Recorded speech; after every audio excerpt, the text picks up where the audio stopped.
because I remember when I was playing against Liverpool, the mighty Reds, and somebody had said a racist remark, or not somebody.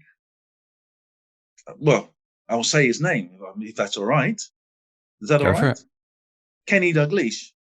Kenny, out of everybody, upper Scotland. I mean, he said some bad things, and I accepted it. But when I got off the pitch, I just wanted to break everything there. I felt so angry. I now wanted to go back and I wanted to fight him. And, at the end of the day, I realized that don't get angry. Best thing to do is to laugh and smile and walk away. Make friends, don't make enemies. That's how I handled that situation. Some say it was right, some say it was wrong. I'm walking down Oxford Street on a Friday afternoon, and a gentleman comes up to me and he just looks at me straight in the face and says, "You're black and you stink."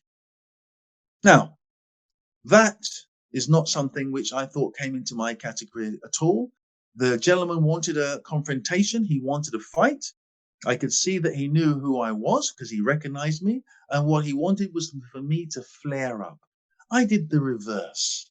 I put my arm around him. I said, "Hey, hey, look, how much do I smell? Come on, let me get you a drink. Let me get you a something."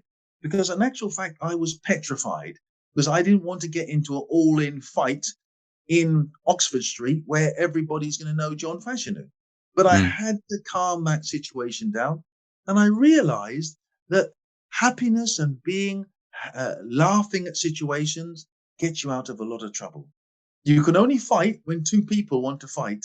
When one doesn't want to fight and he's laughing and he's putting his hand around you and laughing, it's very, very difficult. And the gentleman ended up having a pint of beer with me. We went in, had a drink and a little bite to eat, and I never saw the guy again. Wonderful. You mentioned the Millwall scenario with yes. And I have heard you tell it before. That story of going from playing there as an away team and then actually joining. But I think it's a great story, and I'd like to pick your brains on it. So, do you mind telling that story? Yeah, certainly. I was playing for Lincoln City. I think most of the listeners, viewers will know Lincoln City. And I was doing pretty well.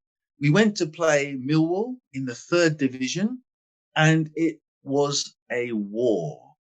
The actual bus couldn't take any of the players off the bus for nearly an hour because the crowd outside, black nigger, black Sambo, wog. There's no bad name that for a black man that you can say that I have not heard. This, I assure you. And I learned them all when I was at Millwall. They hated me with a capital H. And they were, if he gets off, we'll kill him. Nigger. I'm only black. There's no other black there. You are not black in the Millwall area. Don't kid yourself. You're never going to survive there. So when the police now came, and there were 6 police officers, and I always remember it because I had 3 one side, 3 the other side. I'm just getting off the bus. All of my teammates have already gone into the changing room, but I'm sitting on the bus like a cucumber, waiting for police escorts to escort me to my changing ground. That's all. Not even have I started to shout and scream at anybody or anything at all. This is how much the hate was. So when I got to the changing room, I was not ready to play football. No, the abuse I'd had, oh my goodness me, the cans which were being thrown, all sorts of rubbish was being thrown at me. And I must admit, I had a little breakdown because you get to that stage where,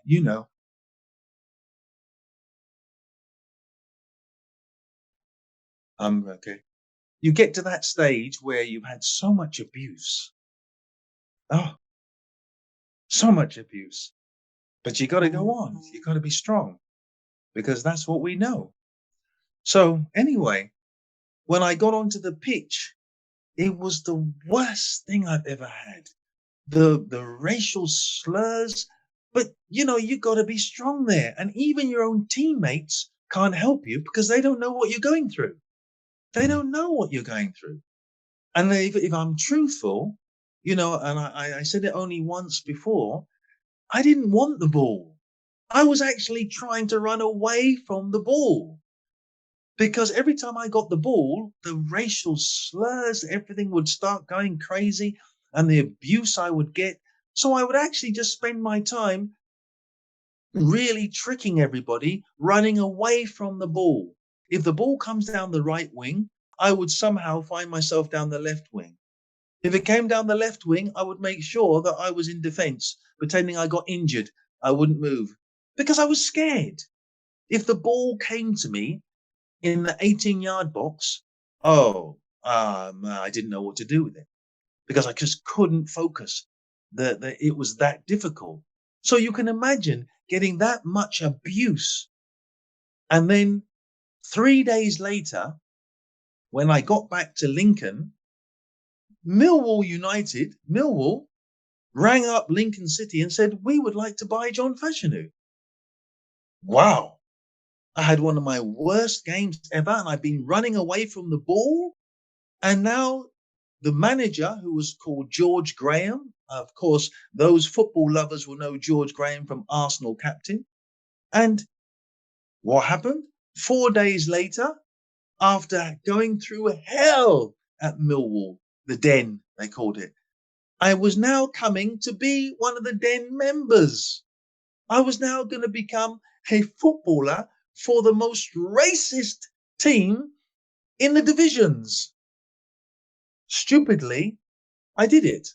I needed the money. Who doesn't need the money? I came back, and as I came in, I never forget it. I came in with a little bag and I kept my head down. I didn't look at anybody. I don't want to offend anybody.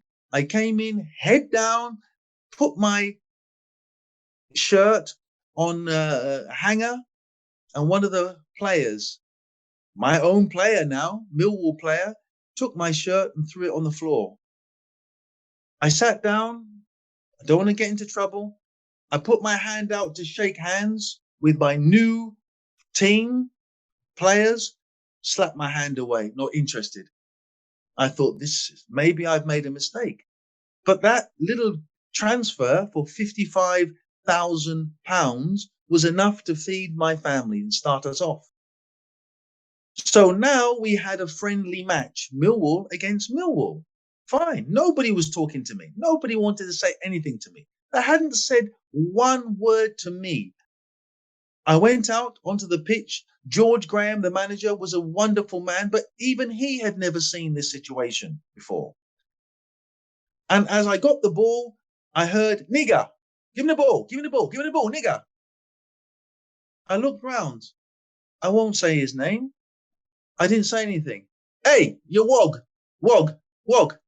you coon, you fucking coon, black bastard.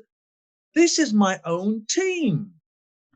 I thought it was coming from the away team. This is my own team who are abusing me. What the heck is going on? So what do? You shrivel up. Your confidence goes. You don't want to ball again. The same scenario of what's going on. So I went to the captain and I thought, let me face this motherfucker. And I faced him. And I said to him, I'm not a nigger. I'm not a wog. I'm not a Sambo and I'm not a black bastard. I've come here to play football, to make this team and help this team. And I want it to be better. He looked at me and he punched me straight in the face. Wrongly or rightly, I punched him back. Another player, and this is my own team. This is my own team. Let's make it very clear. The team that I'm supposed to be one of the members. Before I know what's happening, I'm now fighting all of my team. They are throwing kicks at me. We're fighting on the pitch. This is ridiculous. The centre forward, and I'm fighting with all my own teammates, and they are giving me hell. The young man who I hit, and I'm sorry, yes, I did hit him. He was rushed to hospital, and his jaw was broken. So the manager, George Graham, he said, blew his whistle. Whoa, whoa, whoa, whoa, what is going on? Fashanu, come here. I said, yes, boss.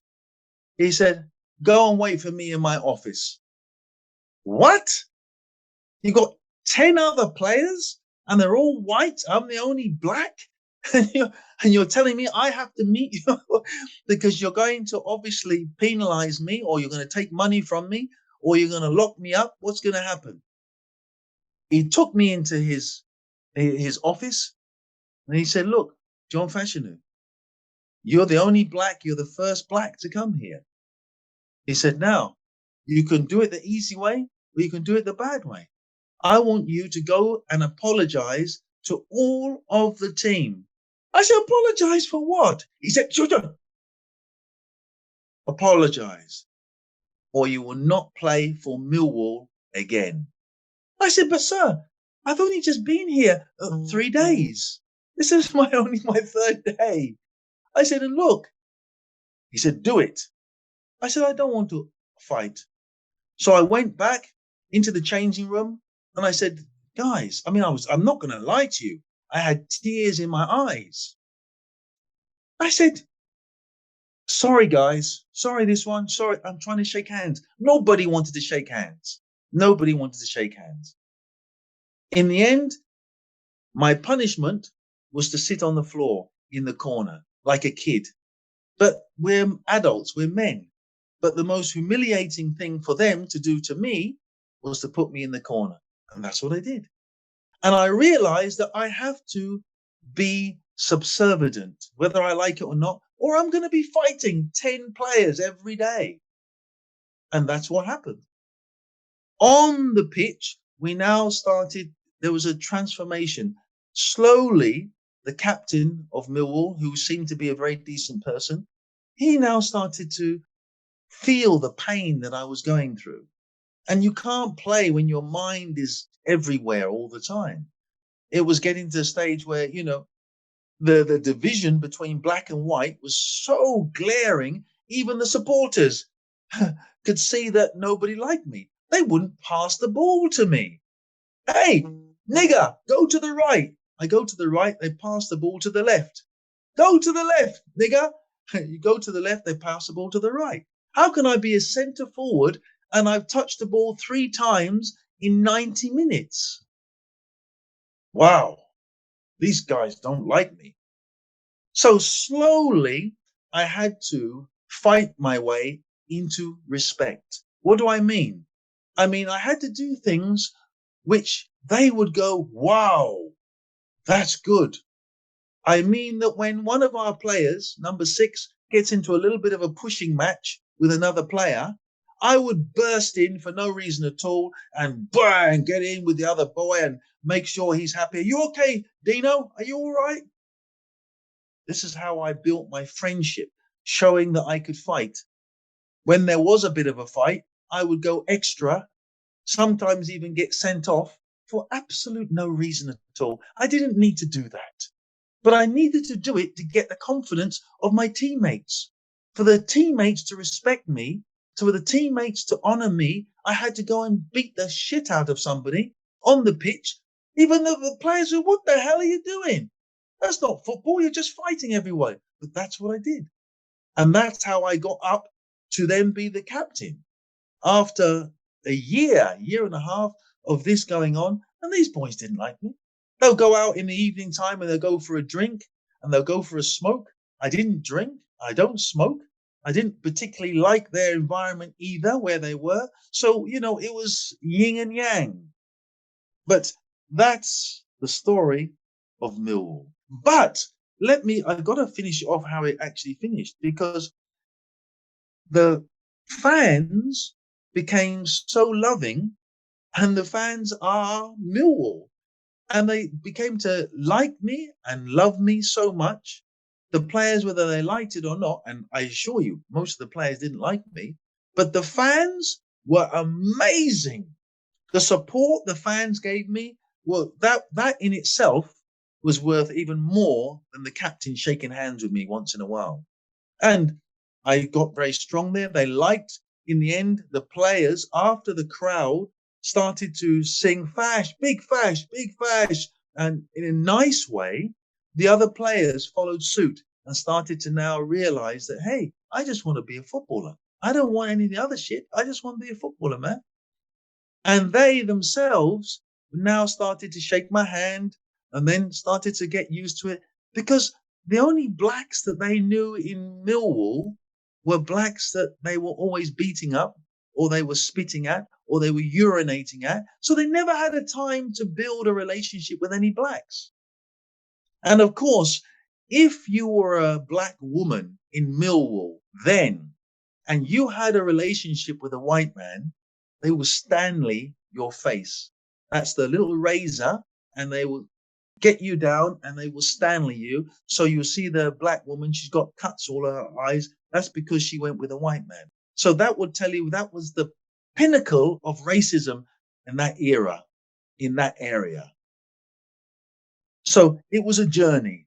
When I left Millwall to come to Wimbledon, by now I had 30,000 Millwall fans loving John Fashanu. Why did they love John Fashanu? Because I was hard, because I exaggerated everything. If I went in for a tackle, I would go in there and break someone's legs. I would do what I could. A fight starts, everybody looks for John Fashanu, because I'm coming in there, man. I'm going to do what I got to do. And the fans, they loved it. They loved it. So I always say how I played football was the way that most of the fans lived their lives. Aggression, angry, bitter. Any fight, oh, you're going down. I remember one situation, there was just a throw-in, a simple throw-in of the ball. And I went over, the player had it. As he had it, I headbutted him. Boom! Put my head in his face. I had no business, no reason to do it at all. But the area where he did it, where I did it, was where so many Millwall fans were there. And they were the real tough ones. So I had to show them that I fear nobody. I was sent off. And as I was sent off, the crowd were going crazy. And when I got into the changing room, I felt like a G, man. I felt like a star. I'm in there going, yeah, walking around, kicking everything. Yeah, I've done it. What have I done? I've got the acceptance of the Millwall fans, the Den.